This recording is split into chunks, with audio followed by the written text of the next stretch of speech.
Good morning, everybody. So this will likely be the last video for content related to this block leading up to the midterm. So this covers content related to lectures presented on April 24th, 25th, and this is coming out before some diabetic lectures at 11 a.m. and the case steps this afternoon. But my hope is that these cards kind of summarize all of that. I tried to pick cards that generalized a lot of the conditions and not so much like the nitty-gritty clinical or biochemical details. And this also includes some cards on the seminar, like diabetic specifics that we should know. So we'll jump right into it. We're going to be in first aid, endocrine physiology to start, and we're going to be in glucagon. And so we're going to click on the big glucagon, number 9, not going to the subsections, just the big one. And make sure your cards are organized the same as mine. And what you can do is you can activate all of these cards, and then we're going to deactivate this first one. And then if you come down to the 6th card, I believe, the urea production, you can deactivate that. And then come down to this non-medical and medical setting cards.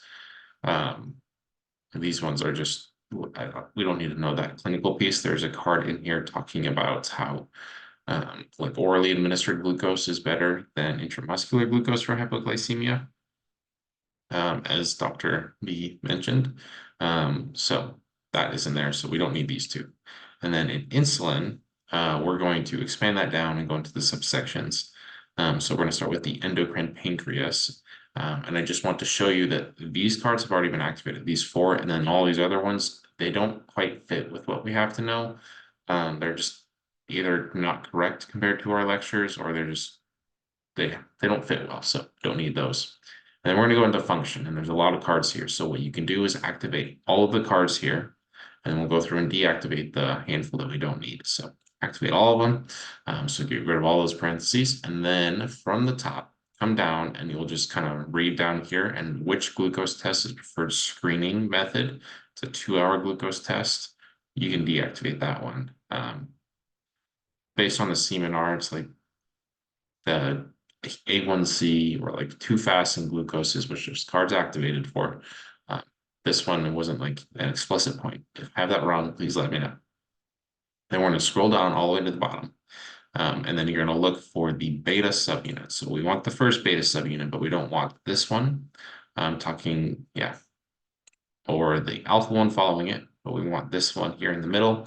But we don't want these next two here. So those 4 don't want, they're just very specific. And then coming down, you want the following binding of insulin receptor substrate. We don't need to know this one either. And that should be it. So all the rest should be activated. Hypoglycemia, just the first card. Synthesis and secretion, all of them except the 5th card. And that will be it for glucagon and insulin in the physiology section. And then we're going to jump down to pathology, and we're going to come down to section 15, diabetes mellitus. And within the basics, you can activate all of them except the 3rd and the 5th, and then the 2nd to last card. Complications, none of those. We're going to skip right over that. Same with, actually, we do have some ketoacidosis. I believe that was activated somewhere else, though. But just to make sure you have it, come down here and type 1 diabetes. Yeah, pretty sure that's, those are found somewhere else. So ignore those. Ignore everything here. And hypoglycemia, we already activated from up above.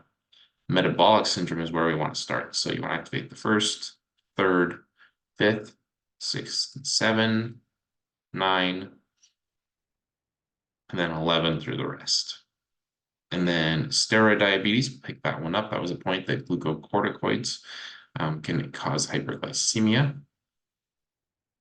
Type 1, you want to activate the 1st, 3rd, and 4th. And then you want to come down here, what endocrine pathology is associated with weight loss, or not, sorry, weight loss, loss of beta cells. It's type 2. And then you want to pick up these 2 cards here. The type 1 is characterized by insulin deficiency, and type 1 is an autoimmune. And so there's a lot of cards on the autoimmune aspect, and this one I feel like just summarized it up really well, that cytotoxic 8 T cells and the autoantibodies destroying it. does worked well for it. Starting from the bottom, you want to skip the first two and then grab 3, 4, and 5.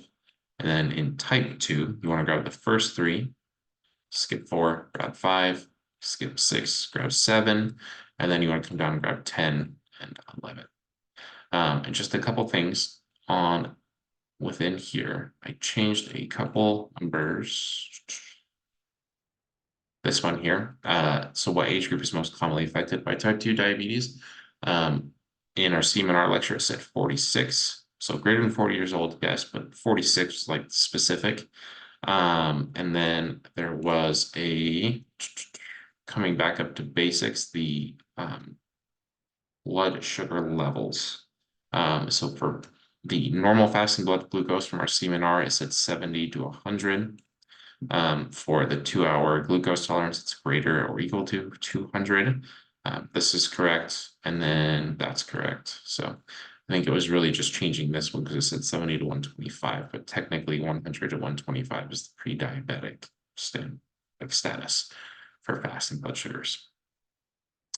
So that will wrap up today's video, the final video before the midterm. I will let you know if there's more cards based upon the lectures for this afternoon. But in that event, happy studying.